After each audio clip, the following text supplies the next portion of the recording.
আত্মসহায়ক গোটৰ মহিলাসকলে 10,000 টকাৰ আঁচনিত অন্তৰ্ভুক্ত হৈছে। অসম চৰকাৰৰ ঘোষণা অনুযায়ী আত্মসহায়ক গোটৰ মহিলাসকলক আৰ্থিক দিশত সবল কৰাৰ উদ্দেশ্য প্ৰতিজন মহিলা সদস্যসকলক 10,000কৈ টকা প্ৰদান কৰিব। লগতে অসমৰ মাননীয় মুখ্যমন্ত্ৰী ডাঙৰীয়াই এখন মিটিঙত কোৱা অনুযায়ী যিসকল আত্মসহায়ক গোটৰ মহিলাসকলে যোৱা 17 ছেপ্টেম্বৰ তাৰিখে অমৃত বৃক্ষ আন্দোলন আঁচনিৰ গছপুলি ৰোপণ কৰি অফিচিয়েল ৱেবছাইটত চেলফি আপলোড কৰিছে, সেইসকল আত্মসহায়ক গোটৰ মহিলাসকলে ডাইৰেক্ট 10,000 টকা পোৱাৰ আঁচনিত অন্তৰ্ভুক্ত হৈছে। যিসকল আত্মসহায়ক গোটৰ মহিলাসকলে 10,000 টকা পোৱাৰ আঁচনিত অন্তৰ্ভুক্ত হৈছে, সেইসকল মহিলাৰ অসম চৰকাৰে ফৰ্ম প্ৰদান কৰি ইতিমধ্যে জমা ল'লে। এতিয়া গোটৰ মহিলাসকলে ফৰ্মসমূহ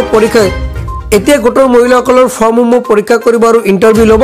কেৱল মাত্ৰ এটাই চাব সন্তান কিমানজন আছে, সেইটো চাই একাউণ্টত সোমাই দিব 10,000 টকা।